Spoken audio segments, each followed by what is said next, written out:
How far it is true to diagnose miasm according to the pathology?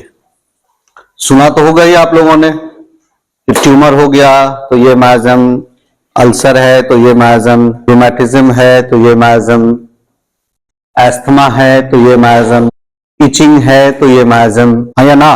How far it is true? Pathology versus miasm. चलो अभी उसी की सर्दी की बात करते नहीं, कोराइजा खूब ज्यादा हो रहा है, कौन सा miasm? A case of rheumatism, which miasm? It is absolutely wrong when you tag any disease with any miasm.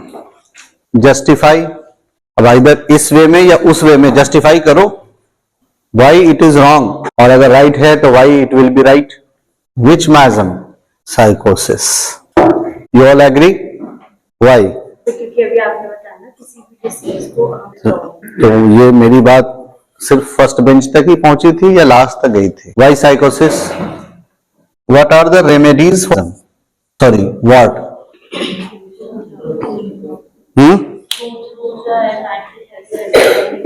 फूजा है, नाइट्रिक एसिड है, कॉस्टिकम है, और have you ever seen the treatment of wart with sulphur?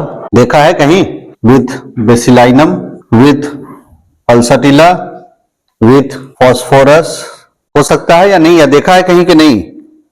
What are the types of warts? Condylomatous, pedunculated, non pedunculated. और have you heard the name contagiosum molluscum? ये wart में आता है कि नहीं? एक टर्म आता है आपके मटेरिया में, हम सुना है व्हाट on face, genital, fingers, other part of skin. ये तो सुना होगा सबके लिए. Thuja nitric acid, is there any significance? Many factors. चलो ये जो एरिया है ये सबसे ज्यादा वल्नरेबल होता है for diagnosing sycotic plane of miasm. ये जो आप कॉन्टेजोसियम मोलस्कम देखते हो ये सबसे ज्यादा नॉन साइकोटिक होता है. हम बोल रहे हैं हमेशा ही होगा नहीं है, हो कुछ भी सकता है. Large many cases of what I have treated with only this than thuja. Very less. I can say +3 with this and +1 with this. आंख बंद करके आप अगर किसी भी क्लिनिकल प्रैक्टिस में कहीं भी जाओगे तो अनगिनत लोग आपको मिलेंगे अगर वो वाट लेके आया है. Even I am saying this cauliflower like what, कि उसको 2-4 ऐसे लोग मिले होंगे जिसने कहा होगा कि थूजा खा लो, थूजा मदर टिंक्चर लगा लो, वाट ठीक हो जाता है. जिसने कहा होगा शायद उसका ठीक हो गया होगा, लेकिन जो आया होगा आपके पास वो बोले करके देख लिया नहीं ठीक हुआ. पैसा मिलेगा आपको. एक का ठीक हो गया, दूसरे का नहीं ठीक हुआ. अप्लाई तो उसने भी किया था. और कभी कभी तो इतना हुआ है कि थूजा 1M 10M लगभग महीनों खा के आया हुआ होता है. थूजा खा के आया बट नो जा, वो जा ही नहीं रहा है. आपस में लखनऊ की तरह हो रहा है, पहले थूजा तो पहले thuja with intake of thuja. चलो इसमें एक चीज इंपॉर्टेंट है, how to diagnose miasm. Anyone? एक पार्ट कहा जाता है पैथोलॉजिकल टेंडेंसी. नाम सुना है आपने? ये नाम सुना है भाई? ये तो लीडिंग क्वेश्चन है. आंसर यस होगा या नो होगा, इसमें भी डिफिकल्टी है. अब अचानक से यस. कहां सुना है पैथोलॉजिकल टेंडेंसीज? ये सुना है? कहां सुना? What is the difference between pathology versus this? Pathology versus pathological general और पैथोलॉजिकल टेंडेंसीज. अभी हम सिर्फ मैक्सिमम क्वेश्चन पुटअप कर रहे हैं ताकि आप कहीं से कोई कुछ तो हाँ ना, गर्दन थोड़ा ऐसे हिला लो, कुछ ऐसे करो. फर्क होता है इसमें. एलन स्किनोट है आपके इस पैथोलॉजी और पैथोलॉजिकल जनरल से शायद मिलता जुलता है, इसीलिए आपको सुना रहे हैं. हंस के हर गम सहले मगर गम को मुकद्दर न बना. चलो इस शेर का मतलब ही समझा दो. वो कुछ बोलने वाला है? नहीं बोला करो भाई, अभी तो मौका है बोलने का. 2-4 साल के बाद तो बाय फोर्स बोलती बंद कर दिया जाएगा. चलो वो आपको एलन स्किनर जो निकालने के लिए बोला था उसमें एपिस्मेल निकालो. पहला पैराग्राफ पढ़ो. बस ज्यादा दूर तक नहीं जाना. क्या मतलब है इसका? It is pathology, it is pathological general और pathological tendencies. pathological tendencies and pathological general is somehow closer or in a similar pattern. Here my intention is to differentiate between pathology or pathological general. Pathological general and pathological tendencies I am using in a similar sense. Conium Mac निकालो पढ़ना, ये debility जो लिखा हुआ ना old people, वो वाला paragraph. Debility of old people, complaints caused by a blow or fall. Cancerous and scrofulous persons. धीरे, scrofulous persons मतलब it is pathology और पैथोलॉजिकल जनरल. क्या है ये पैथोलॉजी और पैथोलॉजिकल जनरल? थोड़ा सा फर्क समझ में आ रहा है? What is called pathology and pathological general? A person may have any type of pathological condition due to interaction of their constitutional effect, their exciting cause and their circumstances. And a person have an overall tendency to develop such pattern of diseases. आपको पता है ये जो अभी आपको हमने बताया एपिस्मेल.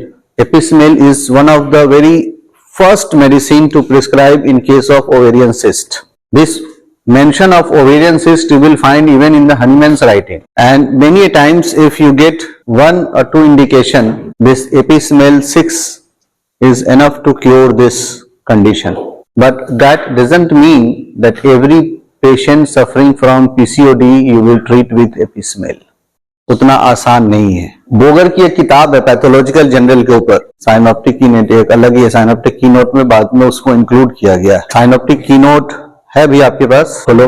उसमें जो सबसे पहला पार्ट है रेपर्टरी का, जो टाइमलाइन दिया हुआ है, उस टाइमलाइन के बाद देखोगे एक चैप्टर दिया हुआ है जनरलिटीज लिख के.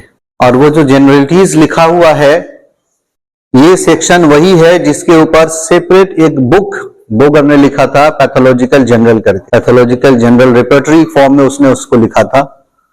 और इसका यूटिलाइजेशन सिंपल पैथोलॉजी में कम, पैथोलॉजिकल टेंडेंसीज में ज्यादा करना चाहिए. कभी कभी बहुत सारा हथियार आपके पास होता है लेकिन हमको पता नहीं होता है कि हम कौन से वेपन को किस काम के लिए यूज करें.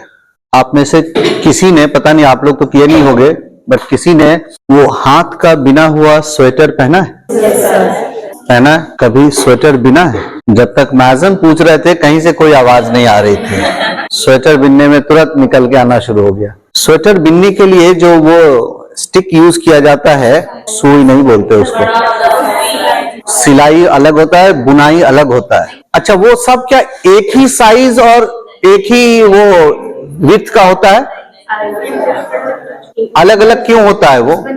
अब देखो ऑर्गेनन के लिए ये भी सिलाई बुलाई भी जानना पड़ता है. वो अलग अलग साइज का क्यों होता है? फिर बुनना तो है, स्वेटरी तो है, एक ही जगह सब लगा दो. ऊन पतली है या मोटी है, और बिनना पतला है या मोटा है, फर्क पड़ता है ना. तभी आप किसी केस में किसी बुक या किसी रेपर्टरी को यूज करते वक्त इस तरह का ध्यान रखते हो कि ये जो केस है ये मोटा वाला केस है या पतला वाला केस है, इसमें मोटा वाला वो स्टिक यूज करेंगे या पतला वाला यूज करेंगे. हम लोग तो आंख बंद करके जो है वही यूज करेंगे, नहीं तो सब इकट्ठे मिला देंगे. आपके different many types of materia Medica and different types of repertory is many times very specific to different type of cases. उसी के यूटिलाइजेशन के लिए एक आपको ये भी जस्ट एक एग्जांपल बताया आपको. खैर, पैथोलॉजिकल टेंडेंसीज और डेवलपमेंट ऑफ पैथोलॉजी में यहाँ पे आपको एक फॉर्म जो है वो टेंडेंसी जब हम कहते हैं that indicate overall predisposition of your constitution. Pathological tendencies or pathological general is a product of or manifestation of indication of the overall predisposition of your constitution. This is a part of diathesis of your constitution. Diathesis समझ में आता है? What is diathesis? Diathesis is a tendency towards. ये एक ideal environment की बात कर रहे हैं, ये एक परफेक्ट आइडियल हेल्थ की बात कर रहे हैं. ये death, when life is not at all suitable और environment is not at all suitable to your life complete. अब इसके अंदर देखोगे ये भी लाइफ और हेल्थ का ही पार्ट है, ये भी लाइफ एंड हेल्थ का ही पार्ट है, ये भी लाइफ एंड हेल्थ का ही पार्ट है. इस स्टेज में आपको कोई भी बीमारी नहीं है. You are perfect in a state of good vigour, strength, spirit.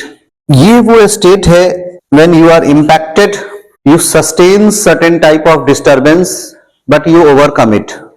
ये वो पार्ट है लाइफ का when you are symptom free, but very frequently from here and there slight changes make you sick. When some force from adverse of environment appears, you become sick, otherwise you are free.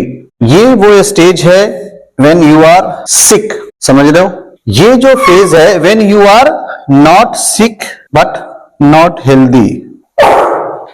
ना आप healthy हो ना आप बीमार हो, symptom नहीं है इसलिए बीमार नहीं हो, लेकिन हेल्दी पर्सन्स की तरह आप चीजों को इंड्योर नहीं कर सकते, आप उसको टॉलरेट नहीं कर सकते, इसलिए आप हेल्दी भी नहीं हो। ये जो स्टेट होता है, this is called off your diathesis. ये सारा ही आपके एक कॉन्स्टिट्यूशन का एस्पेक्ट है। इस स्टेज को हम डायथेसिस इसलिए कहते हैं, यहां पे भी आप इल हो सकते हो बट आप इंड्योर कर लेते हो। You are not in a state of catching the sickness. Here, if there is extreme adversity, then only you will become sick, otherwise not. But here, from slightest adversity, you will become sick.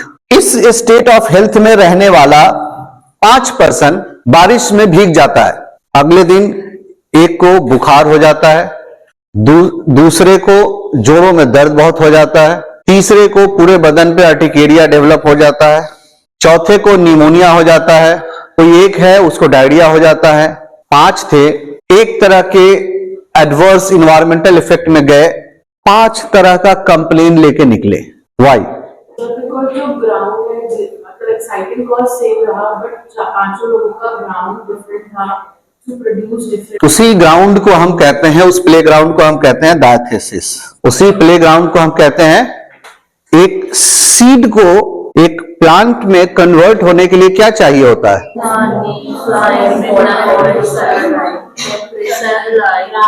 सबसे पहला क्या चीज चाहिए होता है? Soil. पक्का? अब एक अच्छा सा बड़ा हेल्दी तंदुरुस्त अल्फा टॉनिक खिलाया हुआ एप्पल का सीड ले लो और राजस्थान चले जाओ, सॉइल तो मिल गया। वो सॉइल नहीं मिलेगा सर। बबूल का नाम सुना है? दांत मांजने के लिए एक अच्छा सा बबूल का प्लांट छोटा सा तैयार कर लो और उसको कश्मीर में ले जाके, नहीं, उस बर्फीली जगह पे प्लांट करो, उसको डेवलप होगा। क्यों? That every type of soil is not fruitful for every type of product. This variation of, अगर उस इन्वायरमेंट में आप वेस्ट बंगाल में जाके धान की खेती करो, धान समझते हो ना? Yes sir. क्या उससे आटा बनता है ना? धान से आटा पैडी बोलते हैं। अच्छा, पता ही नहीं था हमको। और उसी धान की खेती को अगर आप चलो राजस्थान नहीं सही, दिल्ली के इन्वायरमेंट में लगाओ, एक जैसा प्रोडक्ट होगा। आपने एग्रीकल्चरल ज्योग्राफी पढ़ा है? आपने पॉलिटिकल ज्योग्राफी पढ़ा होगा? नहीं, और कौन सा पढ़ा है? इसमें भी वो पढ़ा था हॉर्टिकल्चर। एक किताब आती है, कभी दिल करे तो पढ़ लेना, रिवेंज ऑफ ज्योग्राफी। नाम सुना हुआ है? अभी अभी तो बोला हमने।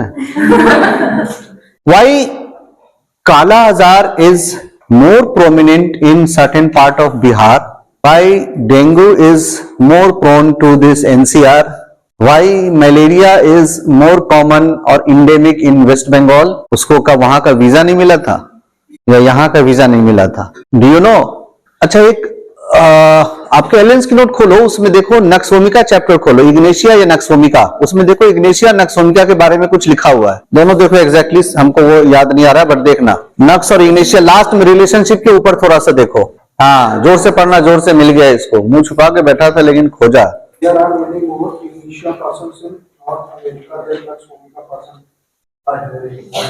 वाई? कभी सेंटेंस को समझने की कोशिश की है? बोले हम तो इंडिया में रहते हैं, हमको क्या लेना देना अमेरिका से। Have you ever try to understand this sentence of your Allen's keynote? ये तो फर्स्ट ईयर से पढ़ रहे होगे। कभी आपको डिफरेंट स्टेट में, इंडिया में भी अगर डिफरेंट स्टेट में प्रैक्टिस करने को मिले, I will suggest you for acute prescription, use of nux vomica and cina is much more common in West Bengal and Bihar than this NCR. पता है क्यों? क्योंकि ये जो आबो हवा होती है, ये जो इन्वायरमेंट है, ये सिर्फ आपके लिए ही नहीं है, आपके बहुत सारे सहयोगी के लिए है। And lots of micro organisms are your greatest accompanying. और आप कहते हो ना कि अपने दरवाजे पे तो वो भी शेर हो जाता है, वो कौन है वो आप समझते हो, इसलिए नाम नहीं बताएंगे। तो कभी कभी उस तरह का जो दरवाजा होता है वो उसके लिए बहुत पोटेंशियल रखता है उसके ग्रोथ के लिए। In majority of area, especially of rural West Bengal, amoebiasis is one of the commonest phenomena. Amoebiasis का नाम सुना? Here you will find very least case. And one reason I am telling you, because of this amoebiasis, use of Nux vomica is very frequent. Every 8 case out of 10 case, you will require frequent use of Nux vomica in many acute complaints. Pinworms, very prominent in those part of West Bengal and Bihar. Very frequent use of Sina and Tupium meroverum is very common in that. ये क्यों बता रहे थे? Medical geography. ये कुछ कुछ subject है, अभी फाइनल ईयर तक तो मत पढ़ना। इंटर्नशिप में अगर पढ़ने का दिल बना रहा तो इन किताबों को जरूर पढ़ना। इसमें से एक किताब आता है जिसको हम कहते हैं मेडिकल एंथ्रोपोलॉजी। ये भी नाम सुना हुआ नहीं होगा, मेडिकल एंथ्रोपोलॉजी। ये जो डायथेसिस वाला पार्ट आपको यहां पे बता रहे थे, ये डायथेसिस क्या है अभी आपको जो बता रहे थे, ये लाइफ का ही सेगमेंट है ना, यहां से लेके यहां तक। दैट मीन्स ये सारा जो सेगमेंट है is a part of constitution. ये जो ग्राफ है इसको आप कहोगे deteriorating graph of Vitality, strength and vigour of health. ये यहां से डिटोरिएट होते होते होते होते यहां तक तो फिर भी परफेक्ट हेल्थ। ये जो परफेक्ट हेल्थ होता है इसमें भी डिफरेंट लेवल्स ऑफ हेल्थ होता है, इसी को हम बोलते हैं लेवल्स ऑफ हेल्थ। अगर आप एफोरिज्म नंबर 136 ऑर्गेनन का पढ़ के देखो, ड्रग प्रूविंग के लिए हनीमैन कहता है डिफरेंट कॉन्स्टिट्यूशंस। क्यों डिफरेंट कॉन्स्टिट्यूशन की बात कर रहा है वहां पे? वो किताब खोलो जल्दी से, देख लो, है लिखा हुआ, जोर से पढ़ो। Although, as has been said, a medicine on being proved on healthy subjects cannot develop in one person all the alterations of health. Cannot develop in one person. क्यों? कभी सोचा है क्यों? Because of this levels of health. आगे पढ़ो। Cannot develop in one person all the alterations of health it is capable of causing, but can only do this when given to many different individuals. To different many individuals. उससे क्या मिलेगा आपको पता? जब different many individuals use करोगे तो different many constitutions मिलेगा, और different many constitutions में फिर different many levels of health मिलेगा, ये दोनों मिलेगा। और यही levels of health होता है यहां तक। फिर यहां पे अब आप एक low level of health, and now here is called diathesis, very frequent, prone to disease.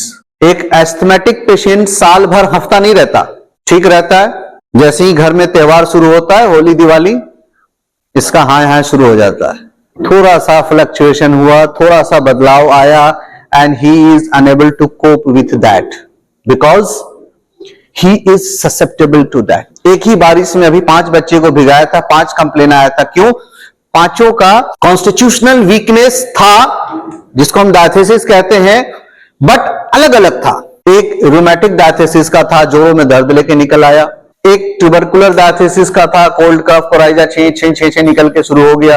एक बिलियस डायथेसिस का था, उसको डायरिया शुरू हो गया। तो डायथेसिस को जब हम इस सिकनेस के फॉर्म में देखते हैं तो फिर हम उस डायथेसिस के आगे या पीछे एक सफिक्स और प्रीफिक्स ऐड कर देते हैं, और उस सफिक्स और प्रीफिक्स के साथ फिर हम डायग्नोसिस को देखते हैं, और तभी हम कहते हैं tubercular diathesis, rheumatic diathesis, bilious diathesis, venous diathesis, XYZ, different many types. उस डायथेसिस के आगे हम एक नोमेनक्लेचर यूज करते हैं, पैथोलॉजिकल नोमेनक्लेचर। और वो नोमेनक्लेचर क्या होता है कि इसके अंदर की जो खराबी है वो किस टाइप ऑफ मैनिफेस्टेशंस को डेवलप कराने के लिए बार बार वैसे ही होता है, और वो ही चीज कॉन्स्टिट्यूशनल वीकनेस से जो हम आपको यहां पे बता रहे थे, एक्चुअली आपके सवाल के ऊपर यहां आए थे, एक्चुअली आज फिर टाइम खत्म हो गया। यहां से इस पार्ट से हमारा शुरू होता है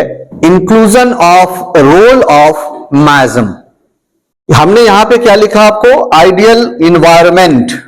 इस ग्राफ को याद रखना, अगली क्लास में इसको हम कंटिन्यू करेंगे, ठीक है, तो समझ में आएगा। बस आपको अभी छोटा सा बता के जा रहे हैं ताकि हमको याद दिलाओगे कि यहां तक डिस्कस किया था, अगर आपको भी याद रह जाए तो। What is environment? Everything that is not the person. Environment का नाम सुनते ही ना हम लोग फिर सर्दी गर्मी बरसात ये ढूंढने लगते हैं। Season is not environment, day and night is not just environment. एक फिलोसोफर था, नाम सुन लेना, जोसेफ ऑर्टेगा। ये वो ऑर्टेगा नहीं ऐसे जो हिला रही, जो आपने मैज़म का किताब लिखा है, हम समझ रहे थे। It is not that Ortega, ये होम्योपैथ नहीं है, जोसेफ ऑर्टेगा। उसका एक बहुत फेमस कोटेशन है, I am not, it is related to me, I am myself plus my accessory circumstances. What is the importance of vital force in absence of corporeal organism? First year में पढ़ के आए हो vital force, नहीं बताओगे फिर first year वाले के साथ बैठा के क्लास लेंगे। कुछ लोग तो खुश हो जाएंगे इसमें, और नहीं, there will be new opportunities. जी बोलिए। वाइटल फोर्स की कोई इंपॉर्टेंस नहीं है अगर फिजिकल बॉडी नहीं है। उसी तरीके से अगर एक्सेसरी सर्कमस्टांसेस हमारा नहीं है तो हमारा कोई एग्जिस्टेंस नहीं है। ये वैसे ही है जैसे आप इसी के आधार पे आप एक झूठा वादा करते हो कि तुम्हारे बगैर हमारा कोई अस्तित्व ही नहीं है। ये तो सिर्फ कहने के लिए होता है, बट यहां एक्चुअल में ऐसा ही है। And that's why it is called I am not as complete I am the product of myself and my accessory circumstances, and I have no existence without my accessory circumstances। फिर वो यादों में आत्मा को जिस तरह से याद करते हो ना, कभी क्लास में बैठोगे, पुराना अगर रिकॉर्डिंग या वीडियो कभी देख रहे होगे तो बोलोगे अरे वो राशिद सर थे, बहुत पकाते थे क्लास में। तो वो जो याद करोगे उस वक्त आपके याद में तो हम होंगे, लेकिन हम आपका कॉफी नहीं पी सकेंगे। That is my self and my accessory circumstances. खैर, हमारा क्वेश्चन था भाई इसके बाद किसकी क्लास है,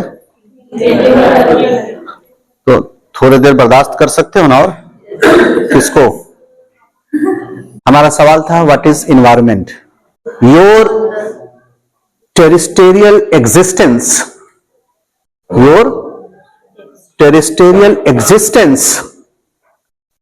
is completely dependent on the environment, on the territory। आपके लिए आप जितने जरूरी हो उतना ही जरूरी आपका इन्वायरमेंट है, लेकिन हम इस बात को जानते तो हैं, मानते नहीं है। अगर मान लेते तो हम अपना इन्वायरमेंट कभी बिगाड़ते नहीं। आज जो इन्वायरमेंट को लेके इतना इश्यू हो रहा है, अगर मान लेते, जानते हैं बहुत लोगों ने जनाया भी है, बट स्टिल आपको समझ में नहीं आया। पता है, अगर आज से कई 100 साल पहले डायनासोरस होता था इस धरती पे, आज कहां है? क्यों? आज आप पूरे वर्ल्ड वाइड देखते हो इतने सारे इंडेंजर्ड एनिमल्स, क्यों?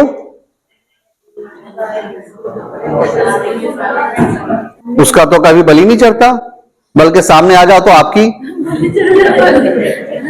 बट फिर भी कहां चला गया वो, क्यों चला गया? और आप उसी तरीके से देखोगे, शायद वो दिन दूर नहीं कि आने वाले कई 100 साल के बाद जब ऐसा कोई, पता नहीं वो प्रजाति कौन सा होगा, प्रजाति कहेगा कि धरती पे कभी इंसान हुआ करते थे। हाँ, आपने जिस तरह से बिगाड़ रखा है, this environment is replica of nature. This environment is, अब इसके ऊपर डिस्कशन करेंगे तो फिर एक अलग ही वे चला जाएगा, और फिर पता नहीं कितने लोग जगे हुए मिले हुए क्लास में, but this environment is replica of nature. और पता है नेचर की एक बहुत इंपॉर्टेंट लेसन है, nature always reply you in the same way as you have treated the nature. वहां कोई सिफारिश नहीं चलेगी, वहां ये कहने के लिए कोई नहीं सुनेगा आपकी बात कि हमारे पिताजी को जानते हो वो कौन है, हमारे ताऊ जी कौन है, हमारे पास ये स्पेशल पास है। Nature has a very important and fixed rule, जैसी करनी आज भरो, कल या परसों भरना तो पड़ेगा, या आप करके जाओगे, आपके बेटे को, आपके पोते को, आपके परपोते को भरना पड़ेगा, लेकिन भरना पड़ेगा। This is fixed nature. और बावजूद उसके हम इतनी छेड़खानी करते रहते हैं नेचर से, और फिर बोलते हैं कि अब वो वाला जमाना नहीं रहा। हमने तो अभी आपको सिर्फ नेचर का एक पार्ट बताया है for your health. Environment, environment पता है आपके पड़ोस में कौन रहता है, this is also your environment. पड़ोस तो छोड़ दो, आपके दिल में कौन रहता है, this is also an environment. हंसने की बात नहीं है, this is very hard reality. और दिक्कत यह होता है कि ये जो अक्सर अंदर रहने वाला है, जो हंसते हंसते आता है, सबसे ज्यादा रुलाता यही है।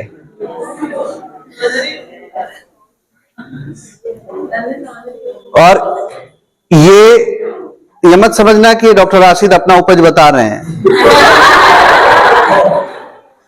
This is told many years ago by a very important physiologist in the name of Milui, and he said external Milui and internal Milui.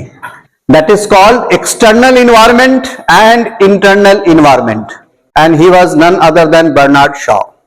समझ में आया?